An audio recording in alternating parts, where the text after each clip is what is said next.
Hello दोस्तों, नमस्कार। मैं आप लोगों का हार्दिक अभिनंदन करता हूं अपने trader by stock market YouTube channel में। ये मेरा 1.0 है, तो 1.0 में आप लोगों का हार्दिक अभिनंदन है। तो चलिए अभी हम बात करेंगे मिड कैप ईटीएफ पे। ठीक है, mid cap Nifty mid cap पे, ALPL 30i ईटीएफ पे, जो कि आप लोग देख ही रहे हैं, और साथ में थोड़ा सा IT पे भी एक नज़र मार लेंगे कैसा क्या है तो इसी में, और IT के साथ हमारा मपांग में क्या स्थिति है उसको भी एक नज़र देख लेंगे। तो चलिए आगे बढ़ते हैं। तो सबसे पहले आपको यहाँ पर ही देखने को मिलेगा कि mid cap Nifty mid cap है साहब, है ना, 150। तो इसको हम लोग कवर करते हैं मिड कैप ईटीएफ से। फिर से मैं बताना चाह रहा हूँ कि इसको जो हम लोग निफ्टी 150 को कवर करते हैं वो किससे करते हैं तो मेरे एसेट का मिड कैप ईटीएफ से करते हैं। अगर आप सिर्फ मिड कैप लिखिएगा तो ये निफ्टी मिड कैप 50 का हो जाएगा। ठीक है, तो इसका विशेष ध्यान रखिएगा। तो इसीलिए ये मेरे एसेट का है जो कि 150 इंडेक्स को कवर करता है। तो कल इसमें अच्छा तेज़ी आपको देखने को मिला, और यहाँ पर ही आपको एक अच्छा तेज़ी देखने को मिला, और 1.43% का मतलब तेज़ी था। हालांकि कल डिलीवरी पोजीशन 80 के आसपास दिखा, 79.49 के आसपास दिखा, लेकिन जो वैल्यू था ना वो भी ज़्यादा नहीं, 5 लाख। हाँ, तो ये जो है अब इसका ओरिजिनल है ना। ये जो हुआ था ये इसमें कमाल हुआ था, तो इसी बेस पे हमने इसको लिया है। हालांकि कई लोग तो इंट्राडे भी मार लिए, तो मत मारिए इंट्राडे भाई, है ना। ठीक है, जिसको जैसा सरना है। तो यहाँ पर 93 करोड़ हुआ था, अभी 5 करोड़ हुआ, तो ठीक है, 5 करोड़ अच्छा माना जाता है। लेकिन जो 93 करोड़ हुआ था, और उसमें भी डिलीवरी पोजीशन तकरीबन पूरा था, 99 समथिंग कुछ का था, तो कि 95 का था, याद होगा आप लोगों को। तो मतलब उसमें और इसमें काफ़ी मतलब अंतर है। मैं इसको इसीलिए अभी शॉर्ट मतलब टर्म के लिए लिया हूँ, क्योंकि इसका सबसे बड़ा कारण मुझे यही लगा कि अभी जो सिचुएशन में आया है तो वो ये कारण है। ठीक है, वो उसका मेरे रडार में आने का सबसे बड़ा कारण था कि अच्छी वैल्यू के साथ अच्छा डिलीवरी परसेंटेज जो हुआ था, तो ये मेरे लिए काफ़ी अच्छा। उसके ऊपर नहीं है ना। तो फिर 10 करोड़ भी हुआ था तो 64 था, अब 5, ये नॉर्मल है। ये एक अच्छा हुआ था, तो उस हिसाब से हम लोगों ने भी यहाँ खरीदारी किया है। अब देखना है कि कैसा चलता है कैसा नहीं चलता है। जो क्या होता है ना, ये मिड कैप होता है कि ये भागेगा लेट से और गिरेगा भी लेट से, जो भी करेगा ओवर करेगा। अर्थात कि अगर निफ्टी मान लीजिए यहाँ से दोनों स्टार्ट हुआ, अगर आपको मिड कैप का भी शुरू करते हैं निफ्टी को भी शुरू करते हैं, दोनों एक ही जगह से स्टार्ट हुआ, तो निफ्टी ऐसे ऐसे ऐसे ऐसे ऐसे चल के यहाँ आया, तो मिड कैप धीरे धीरे धीरे धीरे इसके पीछे पीछे पिछला गुज टाइप में चलता रहेगा। ठीक, उसके बाद फिर निफ्टी यहाँ यहाँ यहाँ आया, तो मिड कैप सोचेगा कि ओहो अब तो हम ही सीनियर हैं, लो खींच लेगा। ठीक, निफ्टी यहाँ से गिर गया, मिड कैप नहीं गिरेगा। मिड कैप बोलेगा कि हाँ अरे ये क्या हुआ, यहाँ तो कुछ दिख रहा था, तो वो बोलेगा जा ये तो गिर गया जी, हम कहाँ भाग रहे। फिर उसको याद आएगा कि हमको भी गिरना है, फिर वो ऐसे गिरेगा और निफ्टी उठ जाएगा, उठवे नहीं करेगा, गिरते जाएगा। तब फिर याद आएगा अरे जा हम तो अब ये गिर हो रहे हैं, फिर उठ के ऐसे चलेगा। तो इसका ऐसे ही चलता है ना। और निफ्टी इस जगह ऐसे ऐसे ऐसे चलती है। तो ये आप मान के चलिए काफ़ी वॉलेटाइल इंडेक्स में आता है, तो इसका थोड़ा सा हिसाब किताब आराम से।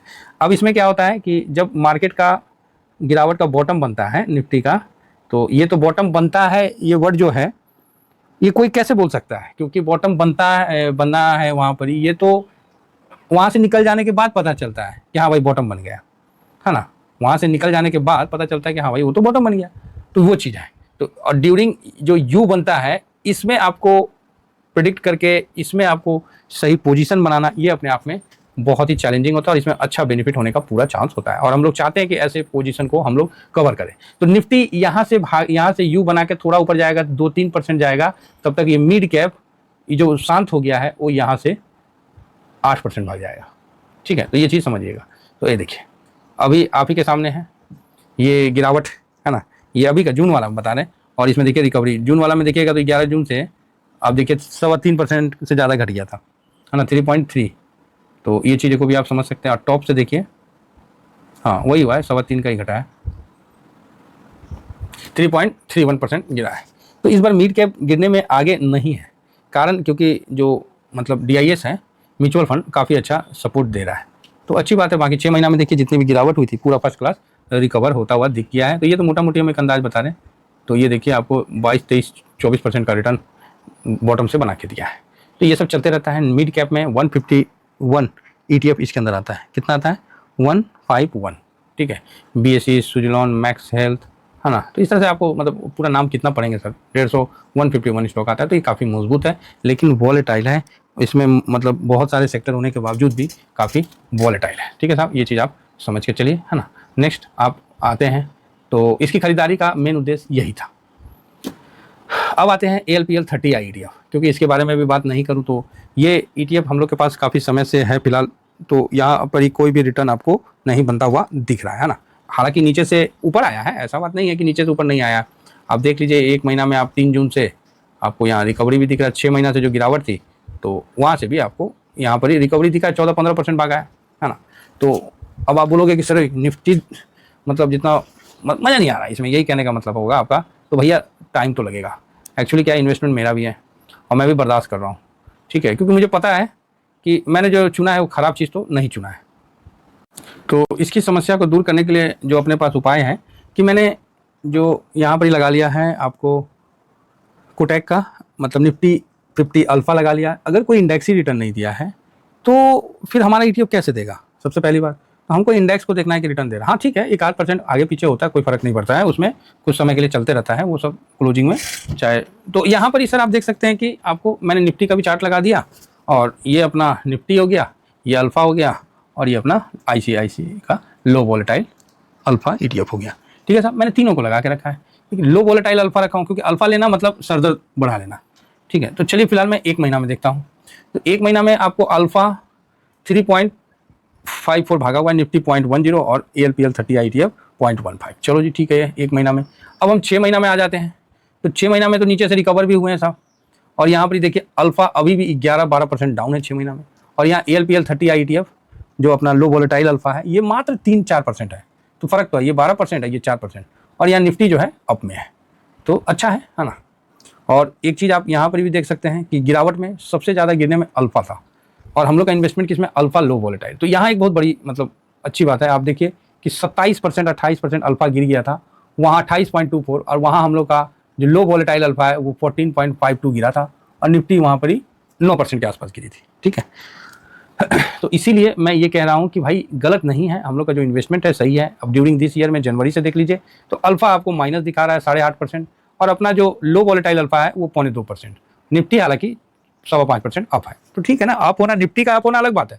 एक तो हम मतलब एक मोटा मोटी, लेकिन हम लोग का जो उद्देश्य है कि हम लोग का ALPL नहीं भाग रहा है कि वो इंडेक्स ही नहीं भाग रहा है। जब वो इंडेक्स ही नहीं भाग रहा तो हम लोग का कहाँ से भाग जाएगा? इंडेक्स से बाहर निकल के। समझ रहे बात मेरी? तो ये चीज़ आप लोग समझिए और आराम से इन्वेस्ट करके पेशेंस रखिए, क्योंकि आपका पेशेंस खोना किसी और के लिए बेनिफिट का कारण बन जाएगा। ये बात मान के चलिए, आपका पेशेंस लूज होना किसी और के लिए बेनिफिट का कारण बन जाएगा। इसीलिए किसी को बेनिफिट मत दीजिए, अपना पेशेंस अपने साथ, मार्केट के साथ आगे बढ़िए फुल पेशेंस के साथ। ठीक है, तो मैं यहाँ पर ही अभी शांत रहूँगा, क्योंकि अल्फा ने रिटर्न ही नहीं दिया तो मेरा कौन सा दे देगा? हम तो गिरे भी कम थे, तो इसीलिए मैंने लो वॉलेटाइल को अपने पोर्टफोलियो में रखा है।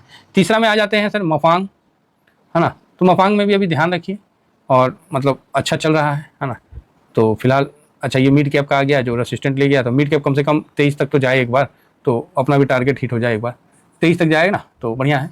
तो ठीक है, चलिए अब नेक्स्ट आ जाते हैं US मार्केट। जिस तरह चल रहा है तो US में मुझे थोड़ा सा अच्छा दिखने का मिल सकता है, क्योंकि इस बार फेड जो है ना कुछ अच्छा कर सकता है, ऐसा मेरा मानना है।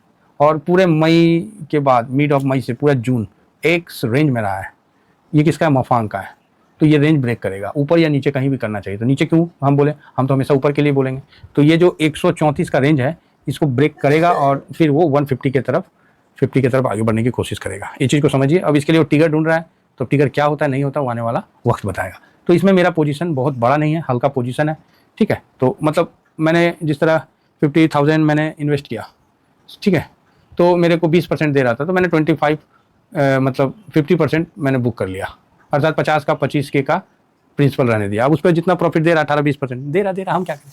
हमने तो एक बार ले लिया ना प्रॉफिट, बात समझे। तो ये सब क्या है कि टॉप पे है, चाहे ज़्यादा डर के बीच में आपको इस तरह से इस पर ट्रेड करना पड़ता है कि आपको मतलब 50K पे आपको दे रहा था 20%, तो आपने 50,000 का है तो 25,000 पे जितना प्रॉफिट था आपने ले लिया, 25,000 का छोड़ दिया। ये होता है, तो ये चीज़ है। तो ठीक है, एज इट इज़ मून 100 भी कहीं ना कहीं 200 मूविंग एवरेज पे काफ़ी दिन से शांत चल रहा है ना। मई जून आने गया, पूरा शांति गया, तो इसका भी ऊपर या नीचे उम्मीद है कि ऊपर की तरफ ब्रेकआउट देना चाहिए। काफ़ी टाइम से शांत है, तो एक मौका ढूंढ रहा है। तो देखिए कब मिलता है। कल आपने देखा होगा कि IT में भी थोड़ा सा तेज़ी देखने को मिला, तो अच्छी बात है। IT का भी जो लेवल चल रहा है उस पर हम एक बार डिस्कशन कर लें। ये क्या आ गया? अच्छा, निफ्टी IT तो अच्छा है। तो यहाँ पर ही अभी निकला है निफ्टी IT इंडेक्स, है ना। तो ठीक है, हम लोग का कहाँ गया?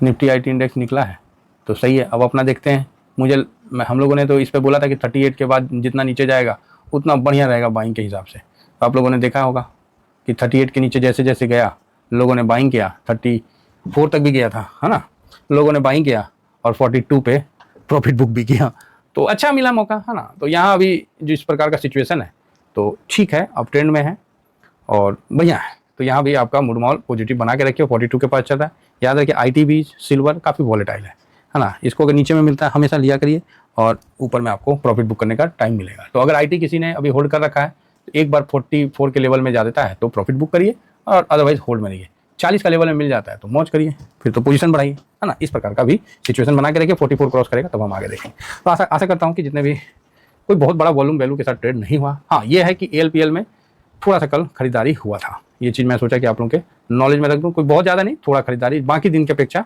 ALPL। तो मुझे लग रहा है कि इसका टाइम आ रहा है चलने का, ऐसा मेरा अनुमान है। अब चलेगा नहीं चलेगा वो तो भगवान ही जाने। फिलहाल देखिए 14 करोड़ का हुआ है और 91% का डिलीवरी के साथ हुआ है। उससे पहले देखिएगा तो कुछ नहीं है ना। 96 लाख, 4 लाख, 1 लाख, मतलब मज़ा नहीं है। तो अभी ये रिसेंट में अभी यही बाइंग हुआ है और इतना होल्डिंग में है, तो उम्मीद है कि अल्फा यहाँ बेनिफिट देगा। तो जब लो वोलेटाइल देगा तो अल्फा भी देगा, तो इसीलिए इस पर भी आपका विशेष ध्यान होना चाहिए।